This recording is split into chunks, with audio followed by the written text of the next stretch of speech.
Cameroon, Bandung, Africa, Bandung, to the world, Bandung. Your Bamenda man, your Ekuna man, your Guiman, your Bakwere man, and proudly so your anglophone brother. Les amis, désormais je vais ajouter le plus noir de la terre. Il n'y a pas plus noir que moi. L'Assemblée générale de la Fédération camerounaise de football s'est tenue le 16. C'était le 16, le 17, je pense, jusqu'au 18, si ma mémoire est bonne. Et les délégués ont donné quitus au président de la fédération de discuter avec le ministère pour revoir la convention de 2015. Cette convention, c'est l'œuvre de Joseph Owona. Paix à son âme, un politicien. Donc, il était un politicien chevronné, ancien ministre, et il est arrivé à la fédération, vous savez comment? La normalisation. Donc, ce n'était que normal pour lui, avant de partir, de donner le pouvoir aux politiciens pour pouvoir gérer certains aspects de la FECAFOOT. Est-ce que ça existait avant? Non, il n'y en avait pas. Il y avait juste le décret. Avant, quand il était là, Paul Biya avait signé un décret de 2014 qui essayait d'expliciter les choses. Qui fait quoi? Le job description de tout un chacun par rapport à la gestion de football au Cameroun. Donc, pour ceux qui n'ont pas encore lu ces décrets de 2014, allez chercher le décret de 2014. Lisez cela. Il y a même une vidéo sur cette plateforme où je vous ai proposé la lecture intégrale de ces décrets de 2014. Donc, la convention n'avait pas lieu d'être.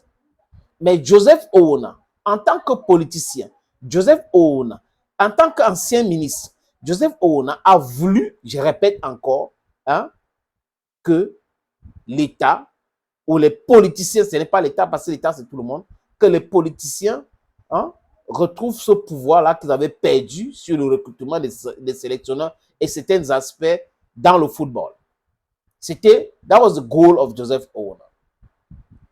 Parce que les gens oublient rapidement que c'est Owona, c'est Joseph Owona qui a fait cette convention à la normalisation. Donc, quelqu'un vient à la normalisation, il ne laisse pas qu'il y ait une élection pour que celui qui est élu décide de négocier une convention avec le gouvernement, mais lui qui a la tête de la normalisation, parce que sa normalisation a été normalisée avant que Happy, Dieu donné Happy n'arrive, Maître Dieu donné Happy n'arrive. Vous voyez, donc c'est lui le responsable de cela. Et le recrutement de Marc Brice a montré aux yeux du monde et ceux qui sont des vrais acteurs de football. Je ne parle pas des mercenaires. Je ne parle pas de ceux qui passent d'être à dédouaner leur conteneur à travers la FECAFOOT ou qui passaient, voilà, parce que c'est ce que j'ai dit, et qui sont en disgrâce aujourd'hui, qui sont très mécontents aujourd'hui. Ce n'est pas de ceux-là que je parle. Je parle de vrais acteurs de football. Je parle de vrais hommes d'affaires qui font des affaires vraiment de façon honnête. Pas des gens qui sont des mercenaires, même dans les affaires. Parce que quand vous passez votre temps à dédouaner les conteneurs de la friperie et vous déclarez ça comme des vêtements sportifs et tout, le matériel sportif, ça veut dire que quoi? Il n'y a pas la différence entre ceux qui importent le whisky, les vins et déclarent que c'est l'eau qui est à l'intérieur. C'est bien cela. Maintenant, on a eu la contestation, vraiment, c'était très dur au début de cette année. Ou c'était à partir d'avril ou mars, quelque chose comme ça. Entre la FECAFOOT et le ministère. La FECAFOOT vous parle du décret de 2014. Le ministère vous parle de la convention. La FECAFOOT vous parle du décret de 2014. La FECAFOOT vous parle de la convention. Le ministère vous parle de la convention. Et après, il y a des hautes instructions. Hautes instructions passées. La FECAFOOT sort sa part de hautes instructions. Le ministère sa part de hautes instructions. Donc, on avait bien compris qu'au sein du gouvernement, il y a certaines personnes qui ont joué le rôle néfaste de faire signer cette convention. C'est pour cette raison que les gars se référaient sur la convention. Au lieu de parler d'une loi, le ministre Narcisse Mouelé-Kombi ne parlait pas de la loi alors qu'il est juriste. Parce que c'est le décret qui est la loi. La convention, it's just like an agreement between two parties.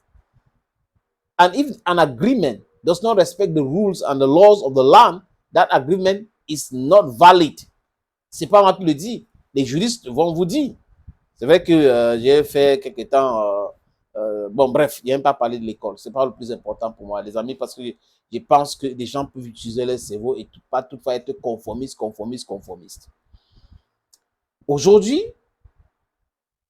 je vais dire, pendant l'épisode de Marc Brice, la fédération a commencé à contester cela. Ils ont écrit à la FIFA a répondu et la FIFA a demandé de revoir cette convention parce que les fédérations doivent être indépendantes. C'est le plus important, indépendant. Et on trouve les gens qui disent, oui, on va retirer l'argent, on ne va pas donner la sommation. L'argent que la FECAFO et les Lions Indomptables reçoivent n'appartiennent pas à un gouvernement. Ça appartient à l'État du Cameroun, donc les contribuables. Donc, avant d'avancer les inepties, vous devrez vous poser des bonnes questions. Si on revoit la convention, avant la convention, ça se passait comment? Ça peut se passer comme ça se passait. La convention, c'est une idée politique et politicienne. Donc, il faut revoir, même déchirer cette histoire de convention. Le ministère n'a pas à gérer les aspects de football ou d'autres fédérations. Le ministère is just like a watchdog. The ministry is just like a watchdog, la tutelle. Et ce n'est pas la tutelle qui doit gérer. Mais on assiste à quoi au Cameroun aujourd'hui? C'est que les gens au ministère utilisent la convention pour essayer de gérer les aspects, c'est-à-dire que certains aspects qui incombent à la FECAFOOT. Et ils font toujours le désordre là dans d'autres fédérations. Et ce n'est pas la Fédération camerounaise de football seule qui souffre de cette ingérence nocive, nauséabonde même à la limite des amis. Donc, l'Assemblée générale de la Fédération camerounaise de football donne l'autorité maintenant au président de la fédération d'entamer des négociations pour réviser la convention de 2015. Et c'est le cœur de la fédération. L'Assemblée générale, ce sont les patrons. Et ce sont eux qui peuvent donner l'autorité ou l'autorisation. Ils ont le pouvoir. Ils ont donné ces pouvoirs donc au président de la fédération de discuter avec le ministère et de revoir cette convention. Donc, il faut réviser cette convention. Vous savez, l'annexe de la convention n'a même pas donné l'autorisation au ministre d'organiser les réunions préparatoires quand les Lions vont jouer les matchs. Hein. Donc, c'est sur aucune base juridique que le ministère fait ce que le ministère fait là. Je crois que c'est la raison pour laquelle le président de la fédération n'avait jamais assisté à ça. Jusqu'à présent, il n'a jamais assisté à ça. Ce n'est pas à lui, c'est à la fédération d'organiser les réunions préparatoires. Mais comme nous sommes dans l'imposture au Cameroun et on a beaucoup d'imposteurs, ils soutiennent cela. Mais c'est parce que ça les fait quand même plaisir de voir qu'on empêche Samuel et tout fils de tourner en rond. Vos conteneurs là, vous allez dédouaner correctement. Vous allez dédouaner correctement. Vous allez faire les affaires correctement. Si vous n'avez pas l'argent de dépenser dans le football, il faut laisser le football tranquille. Les mécénats qui disent qu'ils sont les présidents des clubs, ils dépensent trop mon argent alors qu'ils sont là pour la subvention. Pourquoi qu'on ne connaît pas? On connaît.